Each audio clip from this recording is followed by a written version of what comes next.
"Yeah, well, that doesn't happen at my institution." And we're going, "Yeah, it's kind of the norm here." Okay?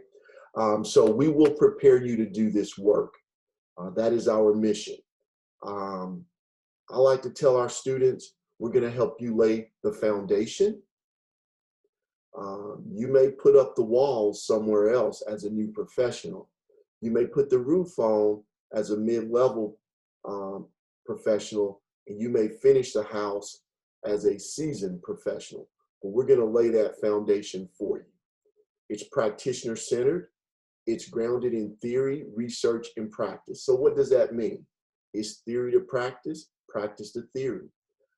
We hope, it is our desire, that what you're learning in the classroom is being applied in your assistantship or in your practicum, and what you're learning in your assistantship or at your practicum can be let's say that again, can be brought back to the classroom and discussed and connected to your course readings. So that is our focus. Tongue twister there, Sean. You didn't tell me I was going to say that. It's fine. That's how it works.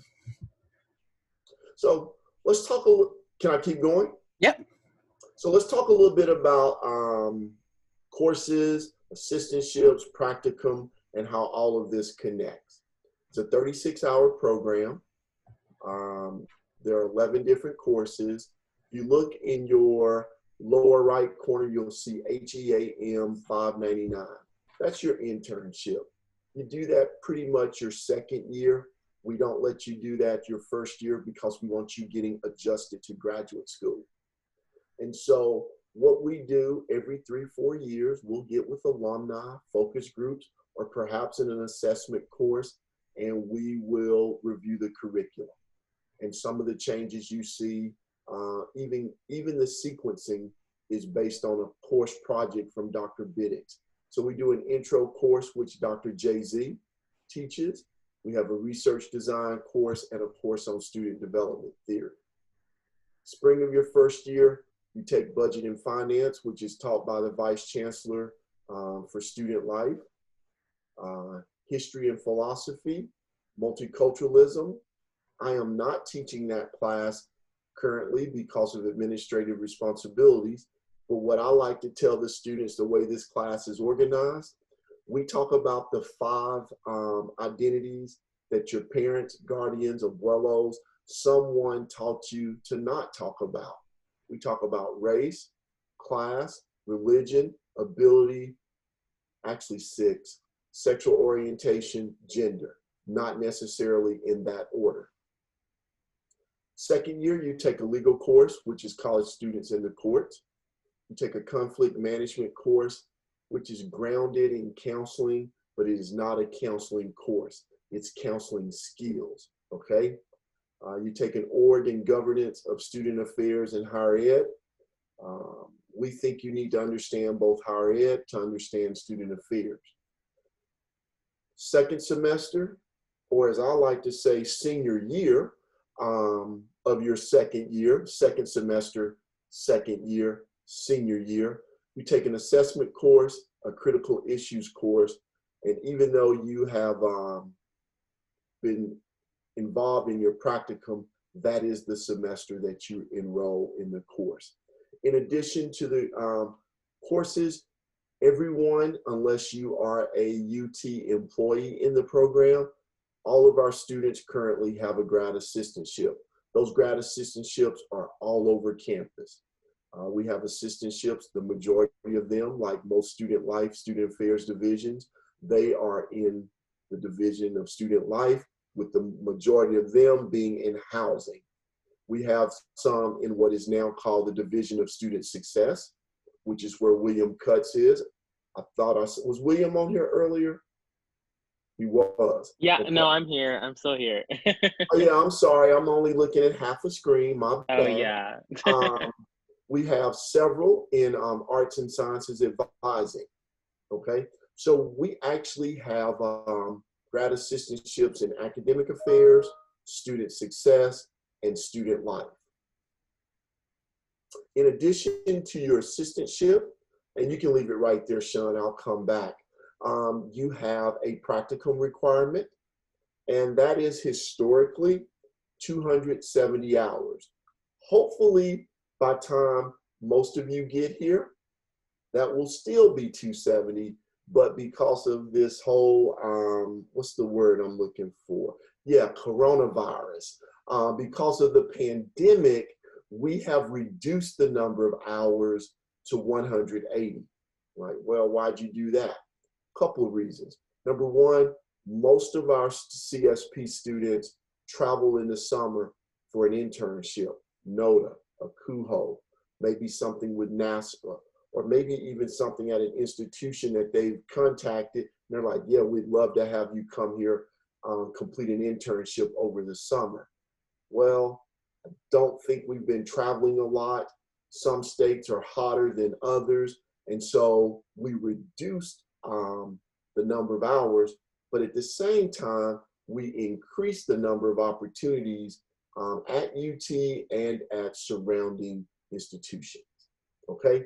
So not only do you have an assistantship, you've got a practicum or an internship, plus your courses, and let's just be honest, some of the other co-curricular initiatives that you may take on, whether it's being involved with a fraternity, sorority that you were involved in as an undergraduate, a professional association to make you more marketable once you finish your degree and start pursuing jobs. So some big picture questions. I'm still on, right, Sean? Yes, you are. All right. Y'all are always concerned about finances. I mean, Dr. Zambito, Dr. Bidich, we work in higher ed. None of us have overcome. We don't do this for the money. But what I like to tell people, education can help you live comfortably, but more importantly, you can have a positive impact on people. And one way we try to do that is through your assistantship. So what does that include? Tuition waiver, doesn't matter if you're in state or out of state, poof, it's gone, just like that. Unfortunately, we don't make it completely go away. You do have to pay your student fees. Your student fees cover rec sports, athletics, student health. I'm sorry, not student health. Rec sports, athletics, what else? The library, transportation. Thank you. You get a monthly stipend, just like the real world, just like other institutions. Those stipends have differentiated or varying values. Think about it. If I have a GA in student engagement, my stipend could be X dollars. I have a GA in housing, my stipend could be X dollars, and I've got room and board. But oh wait, I also live in the same place I work. So it's a little bit of a trade-off, right? It also includes health insurance. So that is a big one. There are approximately 20 to 25, and let's just round it out, 22 and a half. I don't know who that one half of a person is, but there's about 22, 23 assistantships each year. We are comfortable with about 40 to 44 students in the program full time because most of the faculty have additional responsibilities. We just don't have the human capital to have more students in the program. So this year, and this information will be out early December, we should have about 22 assistantships. We will post that on the website, and I'm happy to report after one of my conversations with Dr. Cuevas, Dr. Frank Cuevas, Vice Chancellor for Student Life, we do not see a reduction in the number of grad assistantships for next year at this point, okay? We are fortunate at the University of Tennessee that there has been good fiscal or financial management, and we have not had any furloughs, layoffs, etc. Okay? I've already told you where the assistantships are. Look at Rebecca clapping for us because we're keeping people employed. I'm feeling that, okay? Assistantships are not required, but here's the thing about grad school. For some ungodly reason, it's exponentially more expensive than undergrad. John Banks is like, yeah, Well, you really need that assistantship with that waiver to pay for graduate education. We would much rather you have an assistantship and a waiver and maybe a small student loan instead of big student loans. We don't want you starting out, quote unquote, behind any more than you need to. All right. And I understand that many of us take out student loans as undergraduates. Full-time employees at UTK are not eligible for assistantships, but oh wait, they get tuition remission. So it's a win-win for everybody. I'm going to take a pause right there, Sean. Any questions?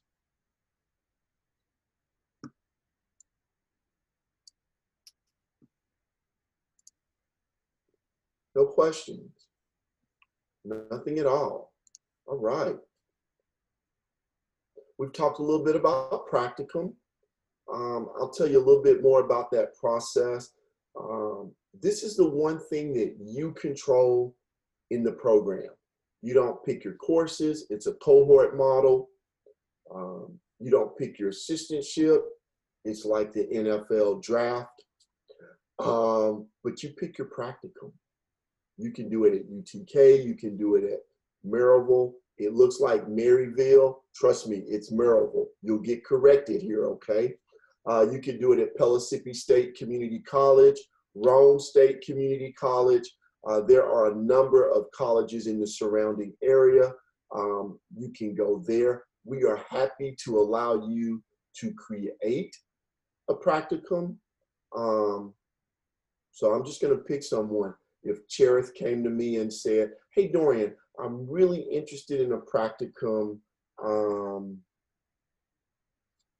with Project Grad Knoxville. That's one of our university partners, and they run a transition/bridge program for underrepresented students. I'd like to work in their central office. We can probably make that happen. We can put you in touch with the executive director or someone on their team. You can have a conversation and you can create a practicum opportunity, okay? We typically do not allow you to do this your first semester. I know all of y'all are brilliant individuals, but the transition to graduate school is real, okay? 9 hours of graduate education is different than 15 hours of undergrad. We don't give tests. You write papers, you have projects, you have assignments, okay? You've got a 20-hour assistantship. Some weeks it may be more than 20 hours, okay? Did I say that out loud? Other weeks it might be less than 20 hours. I'm just saying, okay? But it averages out. And so we don't think you should combine all of that your first year. So we do a practicum fair early October. This year we did it virtual. Phenomenal job by Maddie Thompson and Miranda Rutan. CSPA has a professional development series, and then you can just do some social capital networking to identify practicum opportunities, okay?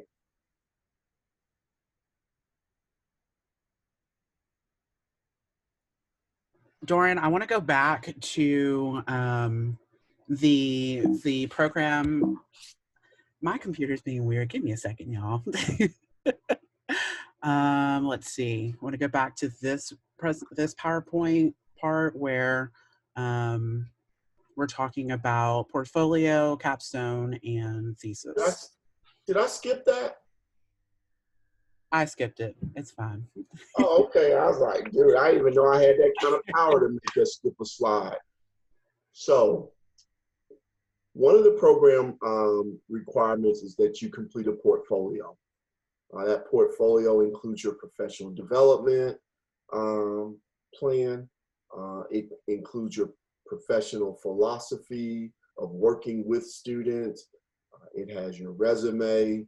We have some questions about your experience, actually 4 that we ask you to answer.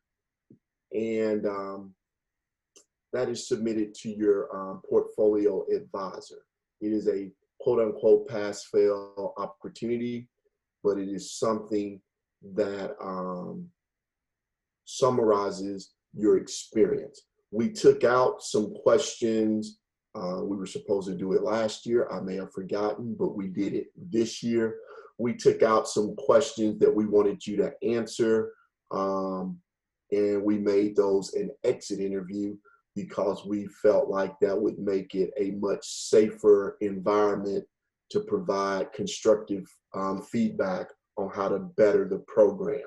And so that is now an exit survey that you complete late April, early May.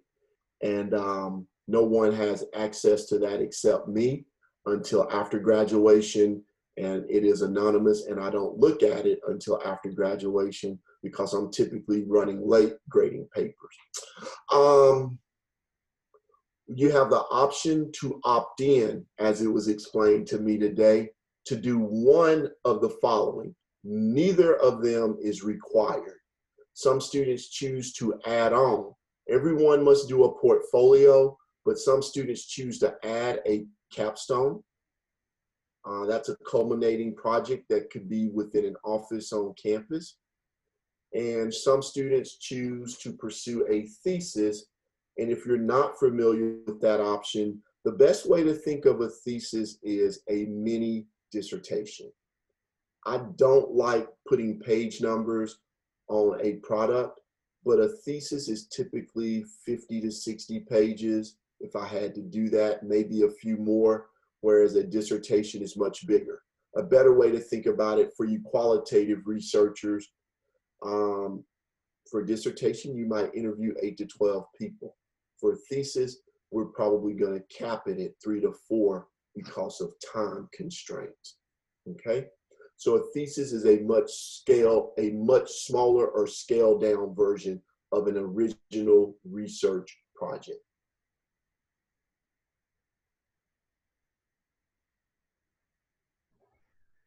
Got it. All right. So next, wanting to go through, a lot of questions that we had is, what does UT offer that makes it, different, or how do we compare to different institutions? And I feel like I can speak for Dorian because I've heard it a lot, and it is that we do not compare ourselves to institutions. We talk about the things that make us unique, but we don't sit here and tell you that we are better than or that we are less than an institution that we may be marketable with.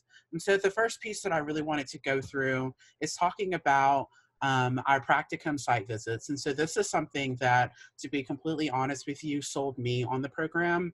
A practicum site visit is an opportunity for our students, our faculty, and then even practitioner educators who, if you want to think about it, is people that are working in the field. And so last year we had the director of the Center for Student Engagement accompany us on this trip. But it is an opportunity for us to go to a different region or a different city and attend different institution types. And so if you're thinking about institutions, you're looking at a public institution, a private, a religious affiliated institution, or even historically Black college or university, or other institutions like that as well. And so it gives you the opportunity to go to all these different institutions, learn about what it means to be a student affairs professional there, or how higher education works. And so last year, we went to Atlanta and we were able to visit University of West Georgia. We went to Georgia Institute of Technology, which is Georgia Tech. And then we also went to Emory University, which is a private institution. And we were able to sit down with the student affairs and higher education professionals at those institutions, and just to kind of get to know what it means to work at that kind of institution. And so we were able, during a fall semester, to step away from our assistantships and from classes and go on this trip. We didn't have to pay out of pocket for it or anything like that. It was covered. And so we just got on a charter bus and we went and we were immersed in the experience. And so that is one piece of it that I just really love about our program, that I felt like was really unique.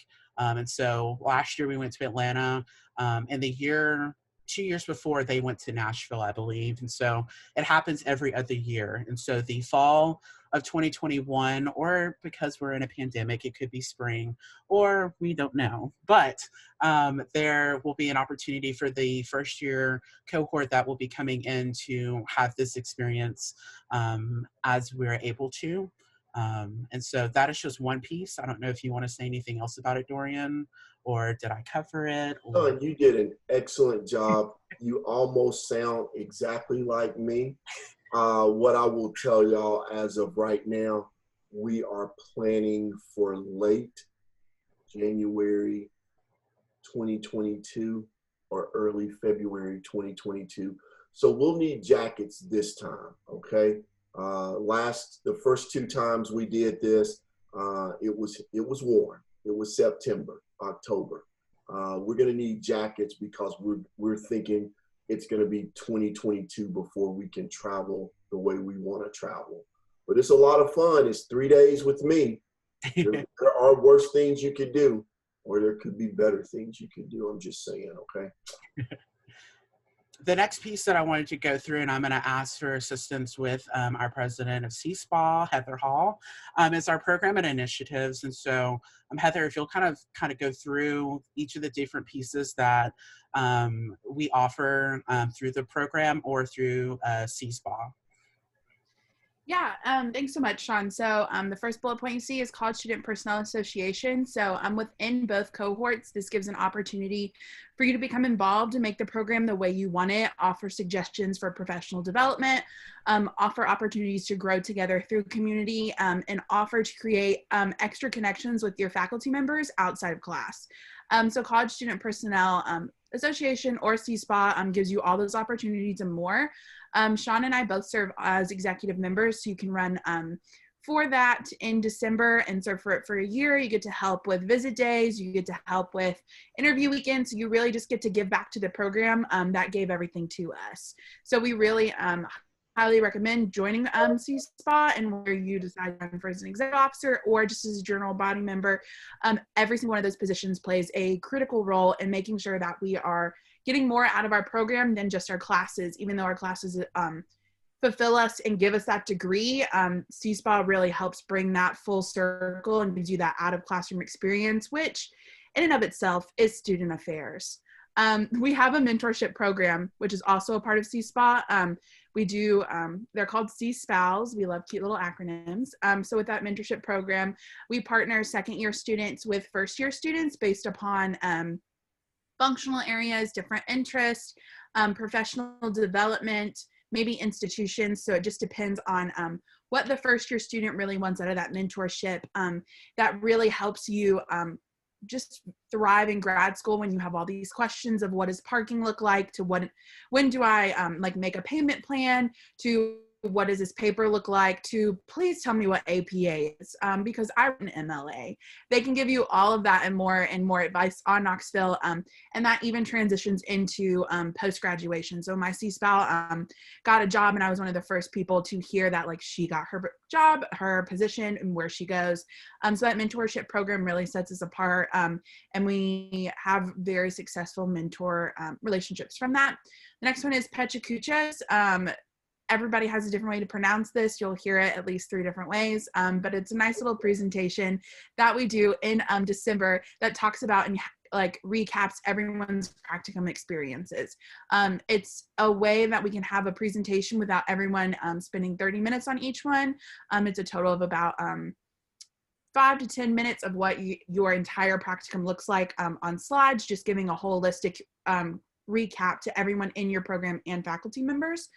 Our professional development series are extracurriculars outside of class and opportunities for you to learn a little bit more in specialized areas. So one that we are doing this month, since it is Latinx and Hispanic Heritage Month, is there was a series on DACA students and how to best support them. So it was a speaker brought in through the Office of Multicultural Student Life. So we have a recorded Zoom session, and we'll have a viewing of the Zoom session together and a debrief. So we maximize on current offerings with the school, may reach out to different people within offices, but very much provide some more deep dives on areas that's going to help us be better professionals and best serve the students that we'll be working with currently and where we want to work as well. But our Pro Devo series also help with summer internships, and you get to know more about it. Basically, we're making sure that you are as prepared and knowledgeable as much as you want to take advantage of these opportunities. Our resume book comes out in the spring semester of your second year for second years. So it's whenever you're getting ready to apply for this job. The university has a great network.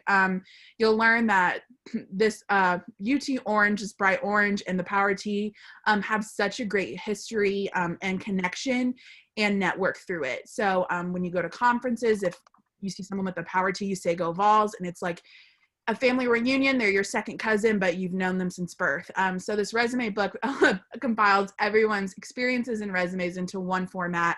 And Dorian sends that out through a listserv into other institutions where he has connections, basically saying, look at these amazing students that UT CSP has put together, has groomed, and has grown, and let them flourish, and say, here's what we have graduating, here are these amazing people, here is Sean, and here's what he's done. And so it allows people who at different institutions who knows their office is hiring, they have open positions, to reach out to Sean because they have his resume, versus like Sean having to apply. And so it just gives another step. So it's not a guaranteed job, but it's like a nice stepping stone as well to say like, hey, you were in that resume book, and now it's twofold. And another thing with that second year experience is our transition workshop. And so this is being a little modified this year. Our transition workshop used to be in the spring semester, but we're realizing that second years are applying for jobs a little sooner than that. So it may be in the later fall semester, early spring, but it very much teaches you how to transition from being a graduate assistant to a coordinator to that first time role. So it teaches you these and gives you practical experience of how to interview, what these questions will look like, what you want to ask, what an on-site visit looks like, giving you the skills so you don't walk into an interview unprepared and not knowing what to expect. So it's really great that our faculty and our program coordinator make sure that, one, that you come to UT, you're in your classes, but we want to make sure that you don't have to like be pushed out when you're 18 alone. Like, our faculty members make sure that you are ready to like chase and apply for your own jobs and own experiences, but making sure that you have all the skills necessary for that, because they want us to succeed holistically. And the ultimate success right now is either going on to another degree or making sure that you have a job that you feel qualified for and ready for. Thank you. And so the next piece that I wanted to go through is our cohort model. And so our cohort model is pretty much saying that, okay, this is a group of students that I'm going to go through this program with. And so, for example, there will be in this upcoming cohort, there may be 20 students. So for those 20 students, they will have different assistantships, different practicum experiences, but they will have the same courses that they are all registered in at the same time, same class and everything. And so that gives them the opportunity to say, hey, I may have an assistantship in student conduct, but I'm having a practicum in Center for Student Engagement, and here's some of the experiences that I've had. Or it is, this is what I've done in my undergrad, or this is what I've learned from this experience, and here's how I can apply it into the classroom, or here's how it applies to a theory, or whatever that kind of looks like. And so it's that model, but also, there are so many opportunities to get to know people, moving to a new city, whether it is a state away or you're here and this is your hometown, or you are literally coming from the other side of the country, you're going to want to have a friendship or that bond with the group. And so there are different opportunities within our cohort model. As you can see kind of by the pictures, we have a Friendsgiving, which you know, pandemic might be look a little different, but you know, there is that opportunity for first day and last first day of school, grad school pictures. There's tailgating. There is something that our former VP of Community Development came up with, which was kind of reminiscing on the experience that we've had in the program right before recruitment weekend. So we were reminded of, you know, why did we come to this program? And so this is kind of a model that I know a lot of institutions have, but you know, at the same time, there are institutions that do it a little different. But for us, this is what it kind of looks like to be in a cohort model at UT. And the last piece that I really wanted to kind of show you is this is kind of like a little testimonial of like, this is what this program at UT has done for a lot of our students. And so this is quotes from current students or our recently graduated students of saying that the program at UTK made them a better student, practitioner in person. They felt at home. They were able to customize their experience. It pushed them to learn and grow. And so there's just a lot of different pieces that we kind of provide in our program that, you know, just looks a little different. I know for me, when I was looking for grads programs, I looked all over the place. And for me, I just wanted something that I knew that I could come in and make a difference, but also know that there were still things that were kind of already existing that I can participate in. And so a resume book, knowing that it was a cohort model, and that there were the site visits were something that made me go, okay, UT is a place that I want to be.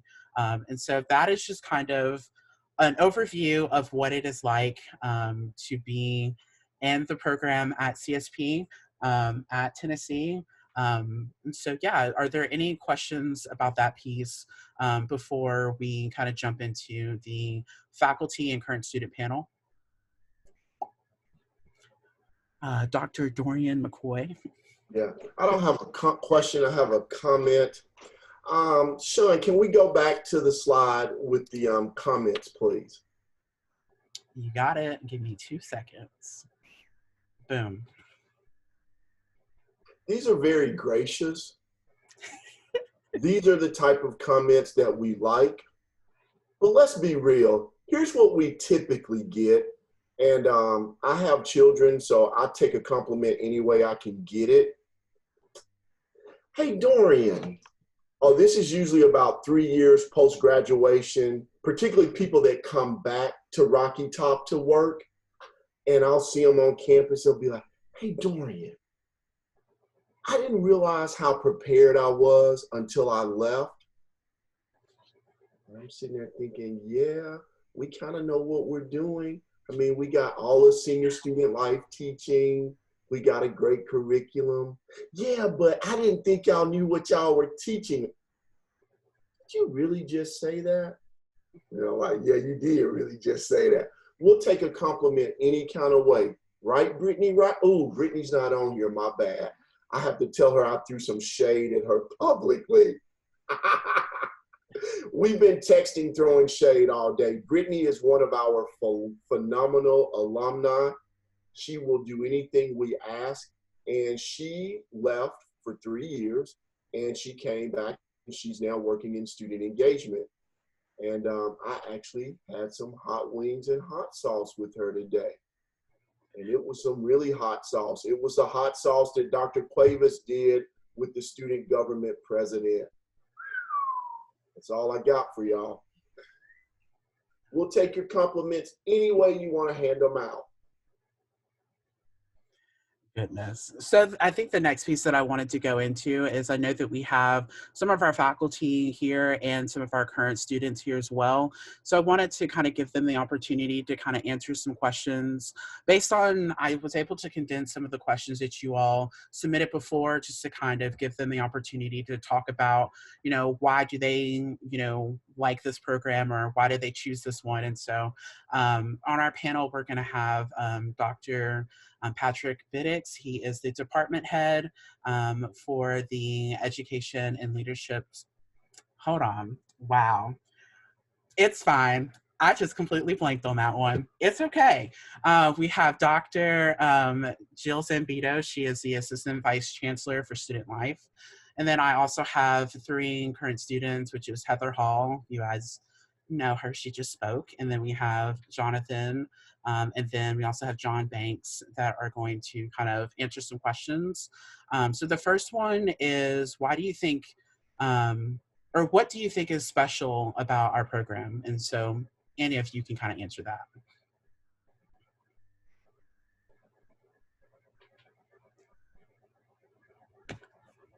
Well, I'll take it first.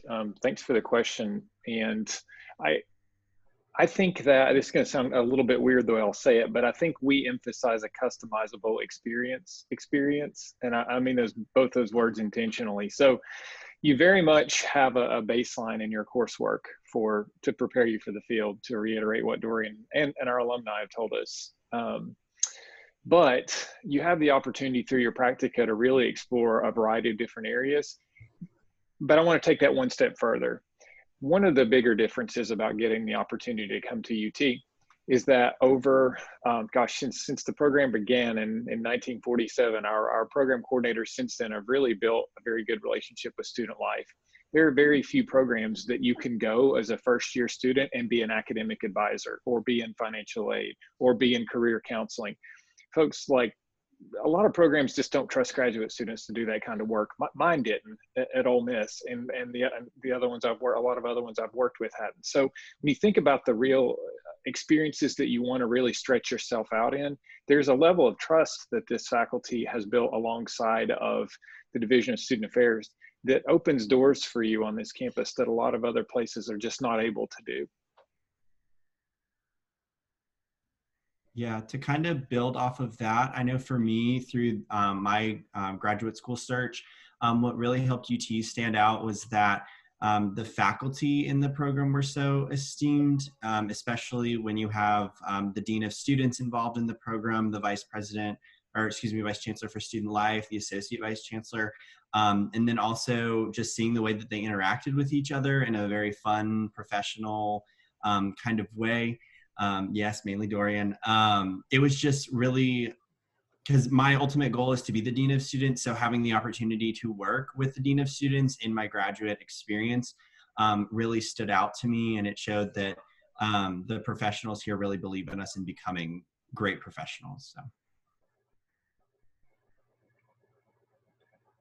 So I think the next question I have, and this is specifically for the faculty, is what is your why for teaching in this program?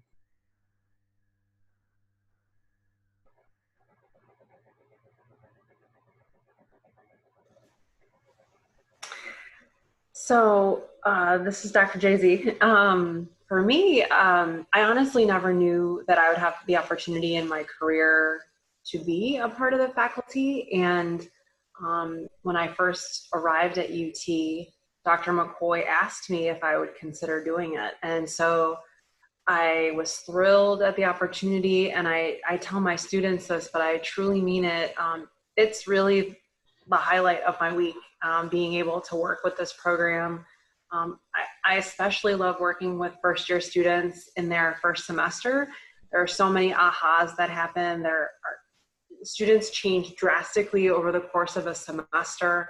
And in this particular class, students get to really examine and reflect on their why and what's important to them. And they get to discover what they're really excited about from a professional career path. And so for me, it's just about the students and helping them in that process. And I love it.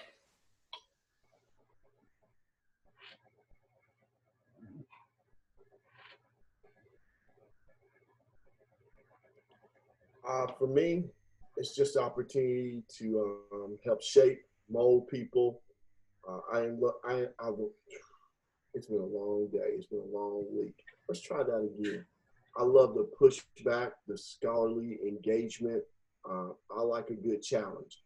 I like people to challenge me on my thought process and to push me to be better.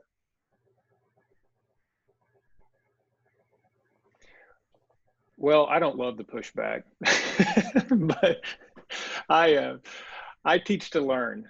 I very much mean that. I came to UT specifically because of what I can learn from students. It's my philosophy with working with graduate students. I love to do research with students, and within the classroom environment, your questions, I sort of teasing with my first answer there, but your questions back about why we do things, why do you need to take research? Why do you have assessment classes? I enjoy that type of discussion, and it helps me learn a lot about you all and your perspective, and really how higher education has to change and needs to continue to evolve based on your all's experiences and what you can give our students too. So that energizes me as a teacher. Thank you. And then I think the last question I have, and I think it'll be really beneficial for all of you that are on this call, is for both our faculty and our current students, what is some advice, or what is something that you wish you would have known as you were navigating the graduate student or graduate school process, the search? What are some things that you're looking for, or, you know, as current students, what are some things that you're like, you know, this is what you need to do as you're navigating the search?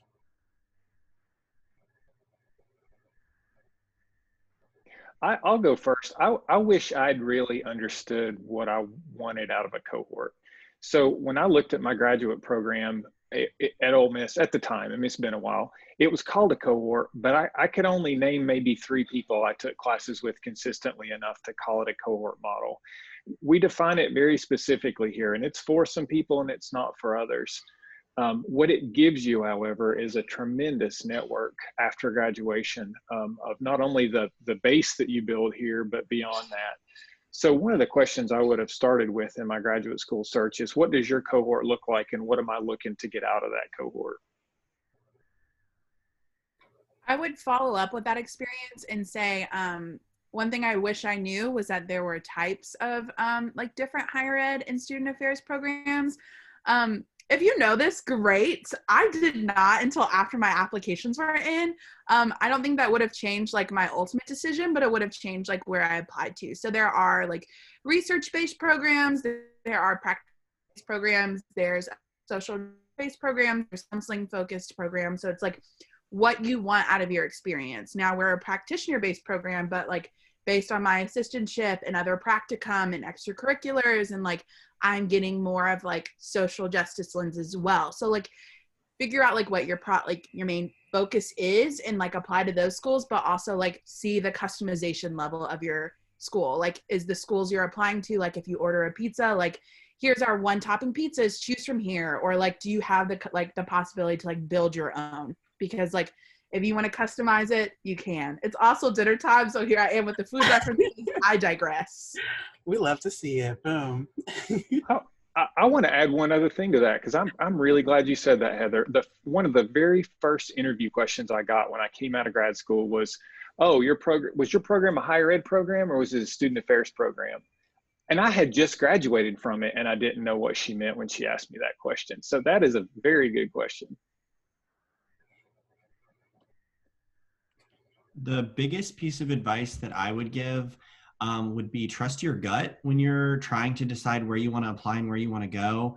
I ended up applying to 8 programs, which is a little bit of a lot, and I interviewed at 4 within the span of 2 weeks. So right when I stepped on campus at UT, something felt different, and I knew that this is where I wanted to be. So you really just have to trust your gut in figuring out where you want to go and where you want to apply. But then my other piece of advice is figure out obviously what type of program you want, but what type of institution do you want as well. I went to a small private liberal arts institution with 3,000 people. So I knew for my graduate program, I wanted experience at a large state public university, specifically in the Southeastern Conference, because I love football and sports like that. So just knowing, kind of goes back to knowing what experience you want to have, but also just trust your gut. If you feel something in your gut, whenever you're, if you have the chance to visit an institution with everything going on, I know that might be a little difficult, but just like trust your gut, trust your inner being, and you'll make the right choice. And to kind of bounce, go ahead, Dorian. Oh no, please, after you, sir. Wow, finally, you let me talk. So I guess to bounce off of John a little bit, it would be, don't count out like every school until you've gone through the full interview process. So for me, when I first started applying, I applied to 5 schools and interviewed with 5 schools. And UT was probably like number 3 on the list before I finished interviews. But then after interview weekend, I was like, wow, like I felt great. I really miss it there. And I felt like I was home. So, and I know for me personally too, I worked professionally at a year at a mid-sized institution. And that's how I discovered like, oh, I really just love large public institutions. So I knew I wanted to come back to Rocky Top. I was just going to say that not every institution is for you, or not every program. So just as much as you're pursuing us, we're pursuing you. We need grad assistance, okay? Student life can't exist without grad assistance, because you all do real world work here, which makes you very marketable. But not every program is for every student, and that's okay. That's why there's 131 of them. But I'm gonna come back to that one in just a second, right, Sean? Yes. And so I think one thing that I would also say, kind of to go along with what this is that I think you should all pay attention to how you are treated through the entire process. And so I know that, you know, specifically for me, I'm the VP of recruitment. And so I have a lot of conversations where they're asking specific questions. And so my thing is if you have a conversation with me and say, you know what, UT is not for me, that's not the end of our relationship. For me, it's going to be, okay, UT is not for you, so let me help you figure out what is for you. Where can we get you in that makes the most sense? And where does it align with what you want to do, your non-negotiables and all of that? And so I can only speak for myself in saying that, you know, after this call, if you're like, you know, I actually enjoyed somewhere else more, that is a-okay. But if you have questions, you want to know how to best align your resume, your cover letters, your application materials, all those different pieces, that you have people that are willing to assist no matter where you go. And so I will say for myself, and I feel like others will agree too, but you know, no matter where you choose to call home, you have those that are around you that are wanting to give you that support, because this is a small field. And so no matter if you choose Tennessee or any other school, there might be a time where we end up working in the same office at another institution in our professional career. And how awkward would it be for me to go, well, I kind of ghosted Heather after she told me she wanted to go somewhere else, but now I'm in this professional career with her. This is going to be real awkward. So that is just my advice.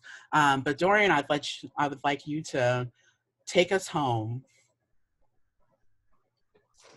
So hopefully y'all have learned a lot about the University of Tennessee, about the University of Tennessee's College Student Personnel Program. Sean's already stole my thunder. I got a couple of roles on campus. In this role, I like to say, we're not in competition. I'm sorry. I like to say we don't compare ourselves to other schools. We just want to be the best, or something like that. In another role, I tell people we're not in competition with the other colleges on campus. We just want to be the best. I really am a competitive person, but I've learned to rein it in to a degree. Okay? Why do I tell you that?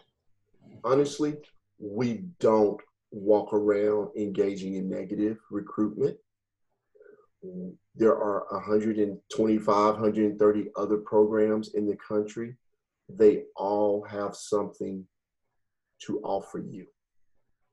But what we feel like we've got to offer you is a cohort opportunity, professional development opportunities, opportunities to engage with faculty that, even if you read their bio on the website, you probably don't have an idea of what they've done.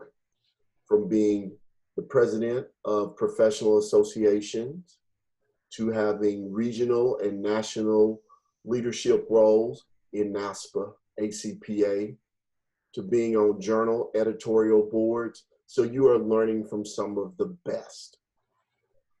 It's a pretty nice place to be, okay? If you love mountains, we're at the foothills of the Smokies. Great hiking, great sights, beautiful sunsets. We got a basketball team that in the last 4 years has become a top 20 program. I'm still figuring out football, so I'll get back to y'all on that one. But hey, we've been ranked in the top 10 in recruiting the last 3 years, so that's got to pay off sooner or later, okay? The relationship, I'm willing to put John's degree on this one. The relationship that the program, the college has with student life, you're not going to find this anywhere else. The collegiality, having the best interest of the student. We don't always agree. We may actually argue and fight behind closed doors, but we want to do what's best for you ultimately. So I can give you 101 reasons on why the University of Tennessee. I will never give you a reason why not somewhere else, okay? Rest assured, the last thing I will say, you may not get your dream job. You may not get the perfect job. I don't know if that actually exists. But what you will get is an opportunity when you leave here to join the profession and to make a difference, hopefully a positive difference in the lives of other students. All right, here's what I'd like for you to do, because I am gonna have to sign off because I have go get dinner duty tonight, and the restaurant closes at 7:30. Jay-Z, Patrick, anybody tried the pharmacy yet? That's where we're headed to tonight. Pick up some hot chicken dinners, okay? But here's what I'd like you to do. You got any questions? Don't talk to your faculty or the faculty. Talk to the students if you want to know about us. Those are our best references. Talk to our alumni about the program and whether or not it prepared them for success. Then come talk to us. Start with me as the program coordinator. Call Sean, Heather, Miranda. I'm going to do what with you? I'm going to do what? You're going to keep it real. I'm going to keep it real with you. I'm going to tell you the good, the bad, and the ugly. Okay? I don't want to talk about any of the ugly tonight because universities are microcosms of society. So the issues you deal with in society, you got to deal with on a college campus. We can talk about that, and I will keep it real with you. But despite that, this is still the place you want to be. Thank you. And so now this is technically the conclusion of our visit day. However, some of the current students, we're going to stay on and we will either answer questions in a group setting, or if you'd like to chat one-on-one with one of us, we will be there and we will break out into breakout rooms and have those conversations. But again, we really appreciate you coming to this virtual visit day. We know it went a little over time, you know, we can't be perfect, it's fine. But, you know, if you have any questions and if you have to sign off, you have the CSPA email. I've chatted with a lot of you already, and so you have my number, email, or Facebook Messenger, or whatever it looks like. I'm more than willing to have these conversations with you. If you have questions about other institutions and what that kind of looks like, I have so many friends all over the place that I can connect you to where you need to be. But if there's not anything that our faculty have to say, we really appreciate you being here, and we will stay on for anyone that has questions. Thank you, y'all. Have a good night. Thank you. Thank you.